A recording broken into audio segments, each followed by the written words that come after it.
Hello, my name is Divya Ramesh. I'm a PhD student at the University of Michigan. I'm presenting a work that's titled How Platform User Power Relations Shape Algorithmic Accountability, a case study of instant loan platforms and financially stressed users in India. This was work done with colleagues Vaishnav Kameswaran at Michigan and Wang and Nithya Sambasivan at Google. Um, just a bit of warning before we begin this talk. The content in this talk may be triggering to viewers. I share survivor stories of abuse, harassment, and self harm. We know that AI has the potential to make better decisions than their human counterparts in some application areas. But we also know that AI can produce harmful outcomes, worsening inequality in society. Accountability is necessary to ensure that AI is developed and deployed in socially responsible ways. Organizational and technical opacity around black box algorithmic systems are often viewed as barriers to accountability. It is generally assumed that enabling transparency for users can push them towards holding technology providers accountable. Such user demands can then serve as incentives for technology providers to mitigate harms from algorithmic systems. In fact, this model has driven much of the work in algorithmic accountability and has been extremely successful in the West in countries like the US, UK, Germany, and France. For instance, just in the past couple of years, we've seen that advocacy and research together have pushed technology providers towards accountability. In the slide on the top, we have images of a protest against facial recognition and an image of the documentary Coded Bias, both of which build on the work of Dr. Gibru and Dr. Bulamvini and others in this community. These campaigns influenced corporations to stop selling their facial recognition technologies to law enforcement. Similarly, after Twitter users exposed the platform's biased image cropping algorithm, Twitter's Meta team launched the Bounty Hunters Challenge to take steps towards mitigating harms. But the success of transparency may be limited to global north contexts. Transparency relies on a host of other factors like a critical public, watchdog journalism, strong legislation, and capitalistic competition to enable successful accountability. Many of these preconditions do not hold true elsewhere. Research on marginalized communities and new internet users from the global south have shown that platform user dynamics are more nuanced than the popular rhetoric of distrust. In fact, users can be uncritical and possess very aspirational views of AI systems.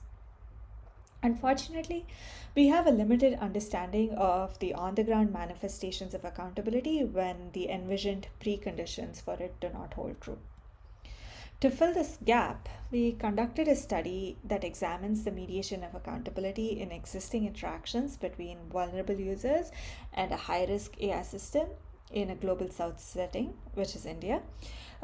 This is a setting where there is high user optimism for AI and weaker AI legislation. We asked, how do vulnerable users make meaning of their experiences with a high risk AI system? And how do these users perceive their relations to algorithmic and platform accountability? We conducted a study, a qualitative study, with financially stressed users of instant loan platforms in India. These platforms are extremely popular currently. A number of factors have contributed to their rise, including affordable smartphones in India, the state's push for digital adoption, promotion of fintech as the poster child of AI success in India, and financial challenges brought by the COVID-19 pandemic. Some popular apps include CreditBee, Dhani, SmartCoin, MoneyTap, and Kisht. Instant loan platforms target thin file borrowers. These are users who are ineligible for offerings from formal financial institutions.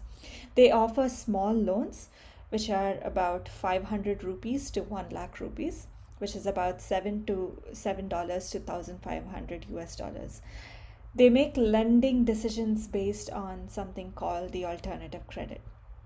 That is, they use machine learning algorithms on users' mobile phone data to make these lending decisions. This data includes anything from images, video, and other type of media stored on the user's phones to GPS locations, financial transaction texts, social media usage, online browsing activities, and third-party data harvested from other apps. We conducted a semi-structured study with 29 users. There were 16 men and 13 women from low and middle income groups, primarily from the southern parts of India. These users had experience with loan platforms between 6 months and 2 years of our study. We sampled participants across age, gender, and success of availing loans through platforms. So, to give you a picture of our participants primarily worked in the service sectors as accountants and chefs in restaurants, carpenters, customer service, sales and marketing representatives, tailors, taxi and auto rickshaw drivers, or they owned small businesses. We had a handful of participants who worked in health and education sectors, and a couple of them who identified their primary roles as housewives. Now, on to the findings. Instant loan platforms targeted users who were pushed out of the formal financial sector or had never been a part of it in the first place. While many of our users faced financial hardships even before the pandemic, several of them incurred significant loss of incomes during the pandemic. They were responsible for supporting 4 to 5 member households with reduced or no incomes.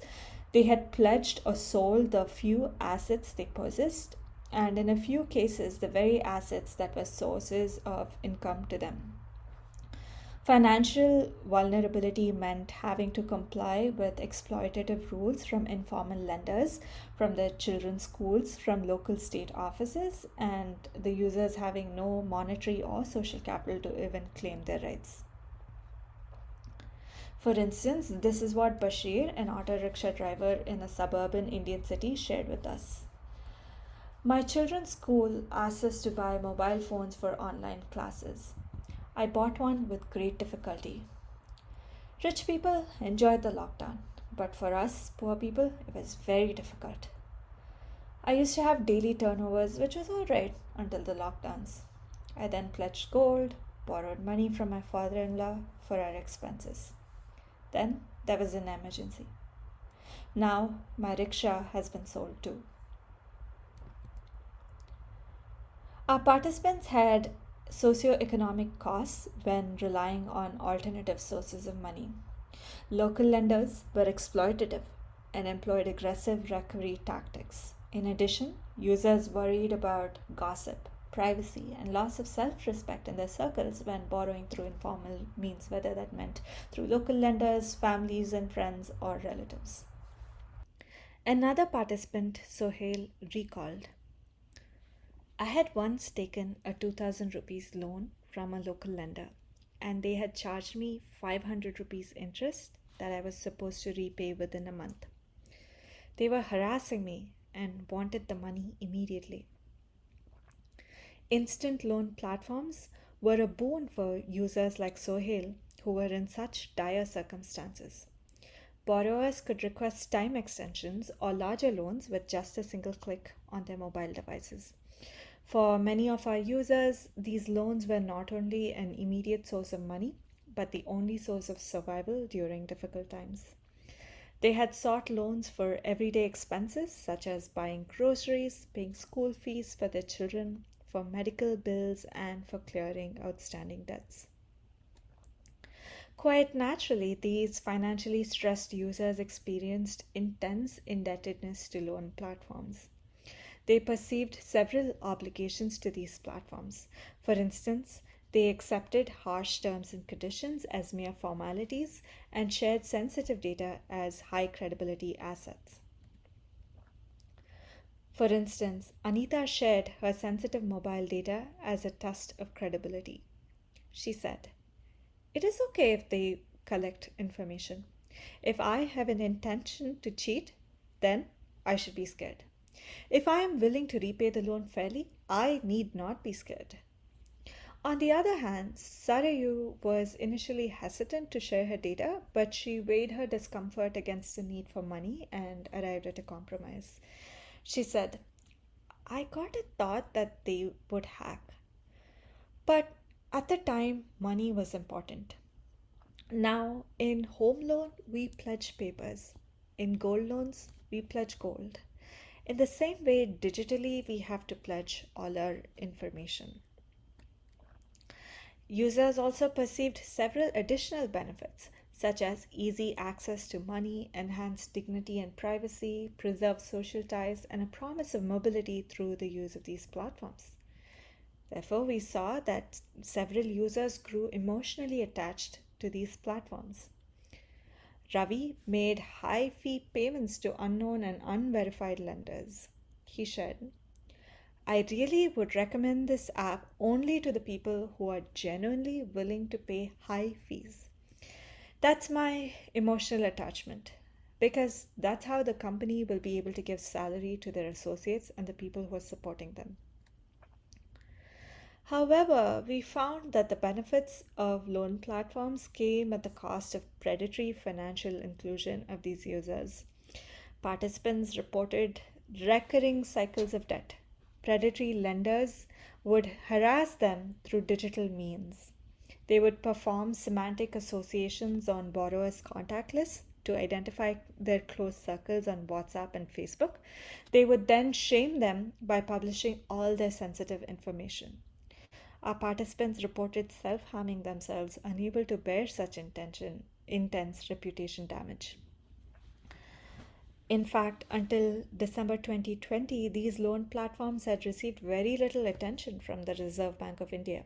Several predatory loan platforms had flourished and had caused borrowers to die by suicide. One of our participants, Sukesh, the only earning member in his family, had been borrowing circularly from 4 loan apps to generate cash flows and support his family. He borrowed from one loan platform to repay a loan in another platform. This worked out great until the pandemic hit and he lost his job. He was pushed to borrow from yet another loan platform that turned out to be a predator in digital disguise.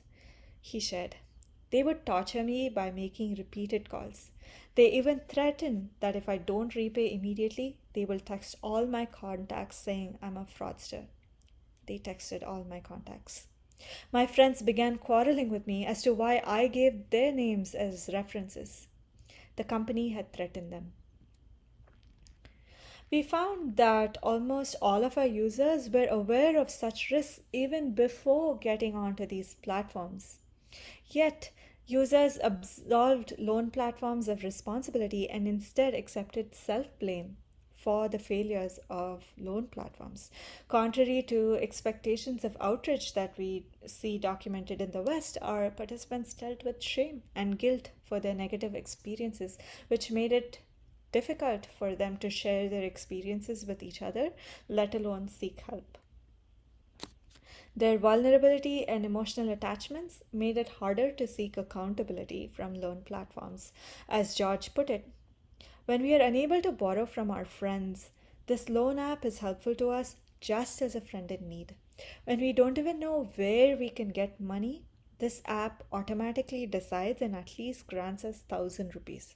It does not see caste or religion or skin color. They just believe us based on our data. So we cannot find fault with the app. This app helps us when all others have abandoned us. Through this study, we argue that accountability is shaped by platform user power relations. In the presence of power asymmetry, the bar for what counts as harm is really high. Current discourses on algorithmic accountability rest on the existence of accountability relationships between technology providers and users. In this, the technology providers are obligated to provide transparency through audit logs, data sheets, model cards, and so on to those individuals who are harmed. These individuals or their representatives may then judge these accounts and seek to impose sanctions if necessary. In fact, much work often presents sharing of information by technology providers as the first and required phase of accountability. As in this case study, we see that purely technical approaches to accountability obscure the socio political realities of stakeholders that make such information sharing necessary in the first place. Building on some of the work, in fact, we call for situated approaches to algorithmic accountability.